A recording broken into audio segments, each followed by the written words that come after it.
Para quem nos ouve, pensem em segurar um bloco de aço comum. Uhum. Aquele pedaço clássico de metal bruto. Exato. Se esse pedaço exato de metal for aquecido e depois, resfriado ao longo de uns 80 segundos, ele vira o esqueleto indestrutível de um arranha-céu.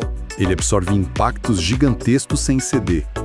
Mas a grande questão é, se a gente pegar esse mesmo bloco, aquecer até a mesma temperatura e resfriar em apenas 2 segundos, a natureza dele muda radicalmente. Completamente. Fica duro a ponto de riscar vidro. E ao mesmo tempo, tão frágil que, se cair no chão, vai estilhaçar igual uma xícara de porcelana. É louco pensar nisso, né? A química é 100% idêntica. Sim, a única diferença é o relógio. Então hoje o nosso mergulho profundo vai focar nisso, em decodificar esse maquinário invisível por trás do aço, que são os diagramas TTT. Os famosos diagramas de temperatura, tempo e transformação. Exatamente. A nossa missão é entender essa engenharia microscópica que dita como o aço ganha ou perde propriedades mecânicas, com base puramente na história térmica dele. E esse é o verdadeiro paradoxo dos materiais metálicos, porque tem muita gente que olha para uma liga comercial e assume que as propriedades dela são estáticas. Que o aço é só o aço, né? Isso. Mas o aço não tem uma identidade única. Como a gente estava falando, ele é um material de múltiplas personalidades. O tempo e a temperatura operam como arquitetos no nível atômico. Uhum. E ao manipular a velocidade de resfriamento, a gente está literalmente forçando os átomos de carbono e de ferro a se rearranjarem em geometrias cristalinas diferentes. O que altera o comportamento da peça toda de um jeito drástico, certo? Ok, vamos desvendar isso. Porque eu fico muito intrigada com essa parte. Para entender como a temperatura forja essas personalidades, a gente precisa lembrar daquela dança original entre o ferro e o carbono. Uns blocos de construção básicos. Isso.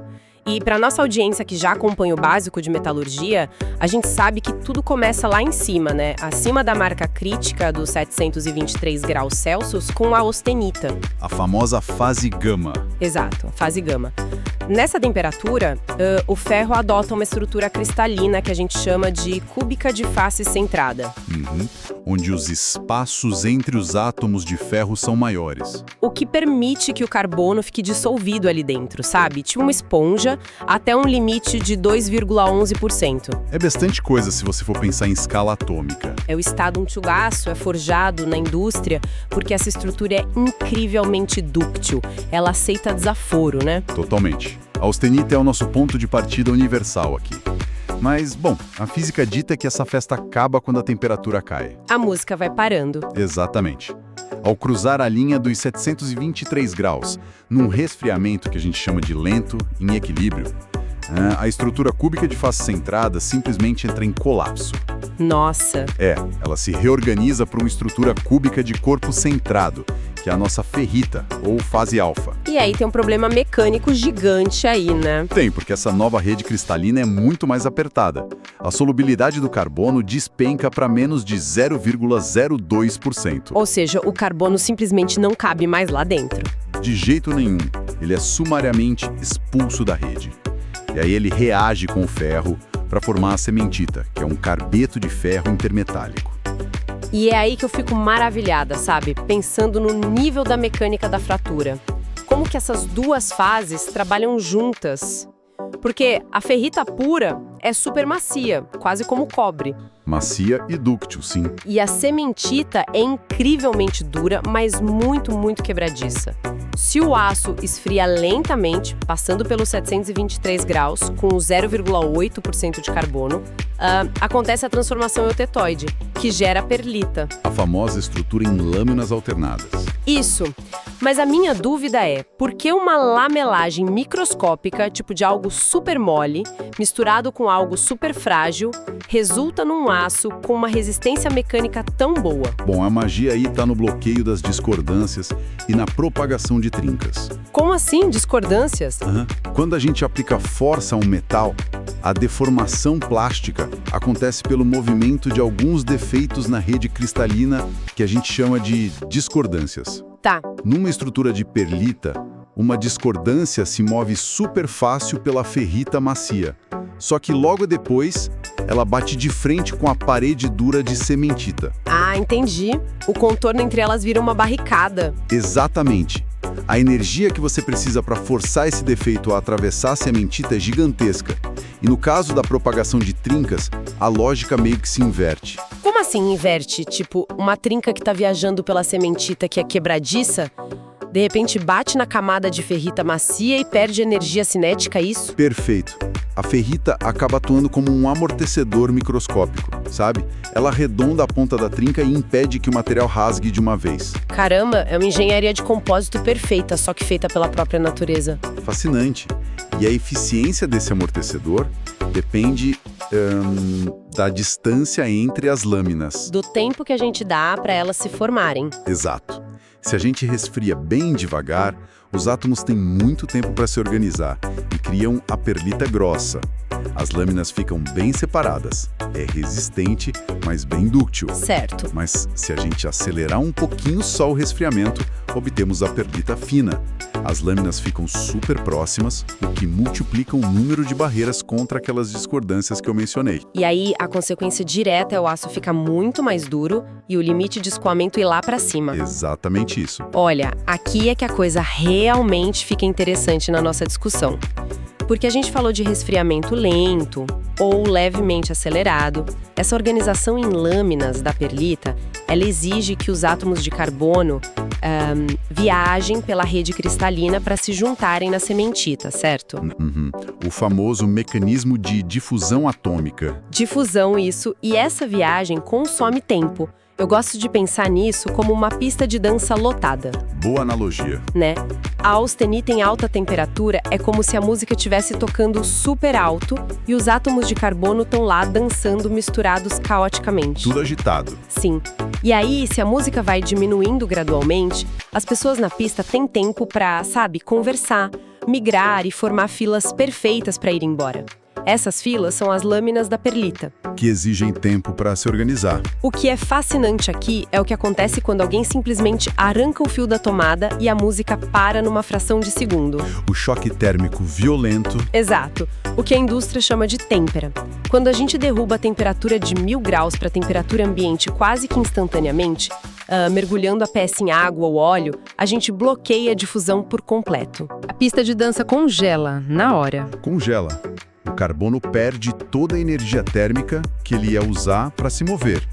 Ele fica literalmente aprisionado no exato lugar onde ele estava na austenita. Só que tem um detalhe aí, o ferro continua querendo mudar a estrutura dele de cúbica de face centrada para cúbica de corpo centrado, que é o normal dele na temperatura ambiente, né? Ele tenta, mas com aquele monte de átomos de carbono entalados nos espaços ali no meio, nos interstícios, o ferro não consegue completar a transição geométrica.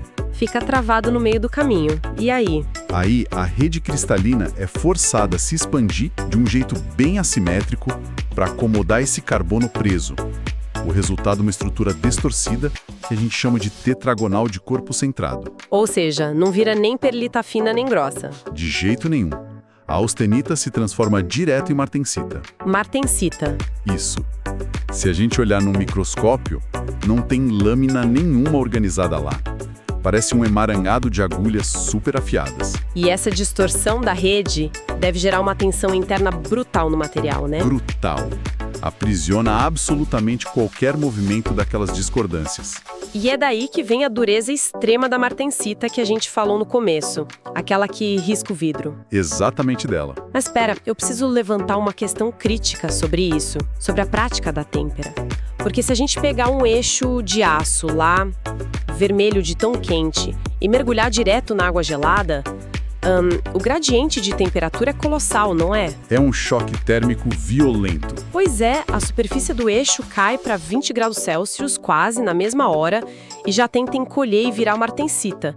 E como você explicou, por causa daquela distorção tetragonal, a martensita ocupa um volume maior do que a austenita, certo? Certo, ela expande. Mas o núcleo da peça ainda está lá dentro, a 1000 graus, expandido e macio. Isso não gera, sei lá, tensões de tração e compressão tão absurdas que a peça simplesmente empena ou trinca no meio da água? Olha, excelente provocação mecânica.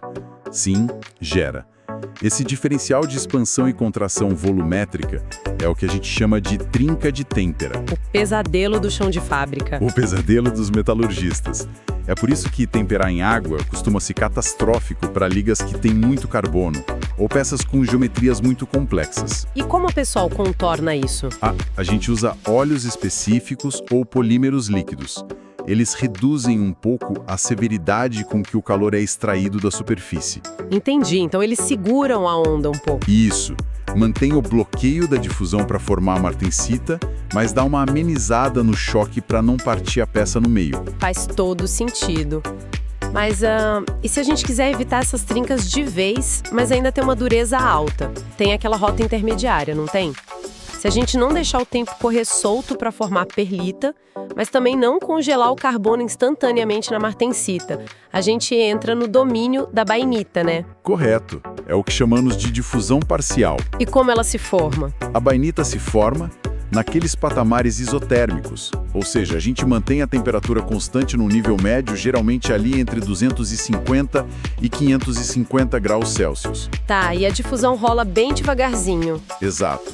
Se for mais perto dos 550, a gente forma a bainita superior. O carbono ainda consegue migrar um pouco, sabe? E forma umas lâminas fragmentadas ou placas de cementita no meio da ferrita. Visualmente lembra umas plumas microscópicas, né? Lembra sim. Agora, a bainita inferior, que se forma lá perto dos 250 graus, ela já restringe a difusão de um jeito tão severo que a cimentita precipita como se fossem umas partículas super finas dentro das próprias agulhas de ferrita. E a resistência mecânica dessa bainita inferior é quase a da martensita temperada, só que com uma tenacidade infinitamente maior. Ela aguenta o impacto sem trincar. É excelente. Muito superior. Mas assim, para quem tá ouvindo a gente, talvez até trabalhe no chão de fábrica, conceitos verbais como rápido, lento ou intermediário são muito vagos, sabe? Não dá para programar a máquina com isso. Ninguém configura um forno dizendo, resfria isso meio devagarinho aí, né? Para orquestrar tudo isso com rigor matemático, a gente entra na leitura dos diagramas TTT. Sem o diagrama TTT, a metalurgia seria um jogo de adivinhação. Ele mapeia tudo graficamente. Dá um mapa da mina. Isso. Ele mostra quando e como a austenita, que está instável ali, vai se decompor em uma dada temperatura. O eixo Y é bem direto, representa a temperatura em graus Celsius. Mas a verdadeira sacada de mestre está no eixo X. O tempo. O tempo, que é sempre plotado numa escala logarítmica. Isso é crucial de destacar para quem nos acompanha, o motivo dessa escala ser logarítmica. Porque se a gente fosse usar uma escala linear padrão de, 1 em 1 segundo... Iria ser um caos gráfico. Total. Uma têmpera de martensita ia acontecer colada no eixo Y, em milissegundos, ficaria invisível a olho nu no papel, e a transformação da perlita brossa poderia precisar de uma linha reta de dias de comprimento no papel. Haja papel para isso. Pois é, então o logaritmo comprime aquelas horas lá na direita e expande os milissegundos lá na esquerda. Permite que a gente veja desde frações de segundo até centenas de horas no mesmo diagrama. Brilhante explicação. E dentro desse espaço logarítmico, o diagrama exibe duas curvas principais bem espessas, que muitas vezes lembram a letra C. Curvas em C. Isso. A primeira curva mais à esquerda marca o exato milissegundo ou minuto em que a transformação começa. A segunda curva, lá na direita, marca quando a transformação chega em 100%. E no meio costuma ter uma linha pontilhada para os 50%, né? Exatamente. E o detalhe mais importante, geograficamente falando, dessas curvas em C, é o que a gente chama de nariz perlítico. Nariz perlítico, adoro esse nome. É o ponto onde a curva mais se aproxima do eixo Y, que geralmente fica ali na faixa dos 550 graus. É a região de instabilidade máxima da austenita, certo? O ponto onde ela se transforma mais rápido. Certíssimo. Então, o que tudo isso significa na prática? Como um metalurgista traduz essas linhas para uma operação real? Por exemplo, se o objetivo for obter 100% de perlita grossa, o roteiro térmico exige que a gente evite as zonas da martensita e da bainita. Isso. Para ter 100% de perlita grossa, a gente opera na zona superior do gráfico, bem acima do nariz. Lá nos 1000 graus? Isso, começa nos 1000 graus, com 100% de austenita. Aí a peça é tirada do forno e resfriada rapidinho até a marca dos 650 graus. Mas pera, essa queda inicial tem que ser uma linha reta, vertical, né, descendo paralela ao eixo Y, sem bater na curva vermelha de início da transformação. Muito bem pontuado. Tem que descer liso, chegando nos 650 graus, a gente estagna a temperatura. Sei lá, um banho de sais fundidos. E aí, como a gente estagnou em 650, a nossa linha no gráfico para de descer e começa a viajar horizontalmente para a direita. O tempo vai passando. O tempo corre. Em mais ou menos uns 7 segundos, ali naquela temperatura, a nossa linha horizontal bate na primeira curva em C. E a transformação começa. A gente continua segurando a temperatura cravada e cerca de uns 80 segundos depois, a gente cruza a segunda curva, a linha de fim de transformação. E pronto? A austenita sumiu completamente e virou 100% perlita grossa. Daí pra frente, o engenheiro pode jogar a peça no gelo, largar ali no chão de fábrica, tanto faz. A microestrutura já está selada. Já era. E a rota oposta, tipo buscar a martensita pura? Esse é o famoso desafio de desviar do nariz perlítico que você mencionou. É como um desvio de obstáculo. A gente pega a peça lá nos 1000 graus e mergulha direto num fluido agressivo, tipo a água ou o óleo. A nossa linha no gráfico despenca quase que verticalmente. Tem que ser rápido. Muito. A velocidade tem que ser tão extrema que a linha caia lá para a parte inferior do gráfico, passando à esquerda do nariz sem encostar nele em nenhum momento. Porque se encostar, a difusão começa. Exato. E aí a peça ganha aquelas manchas de perlita que a gente não quer. Então, desviando do nariz com sucesso, a linha de resfriamento cruza uma linha horizontal reta lá no fundo, que é a temperatura MS. Martensite Start. Isso. E ao cruzar essa linha MS, o bloqueio cristalográfico rola na hora e toda aquela austenita se converte em massa naquelas agulhas de martensita pura. Olha, uma leitura de gráfico impecável da sua parte. Obrigada, eu fico fascinada com isso.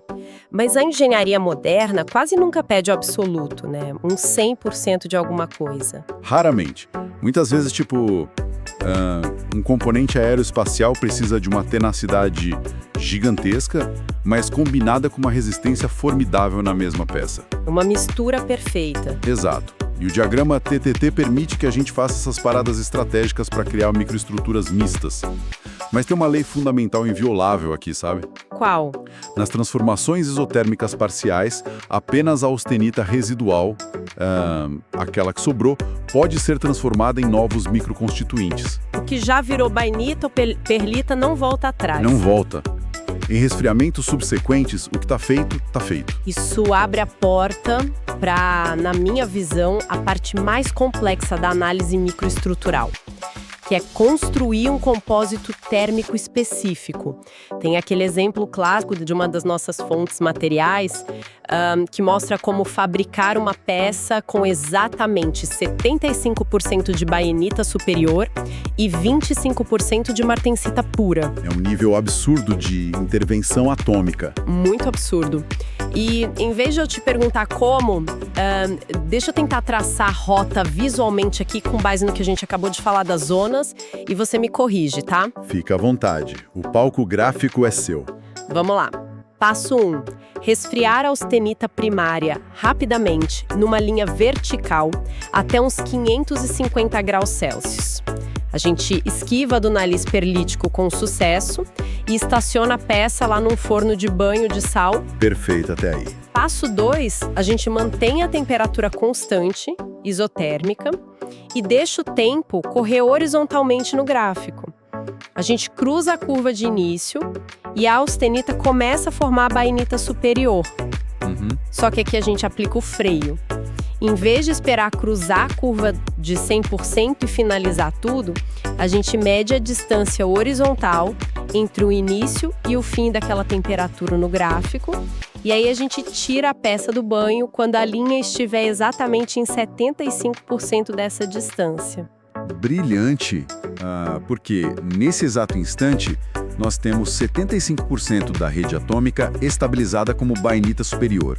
E os 25% que sobraram na peça continuam sendo aquela austenita instável, só esperando o próximo comando.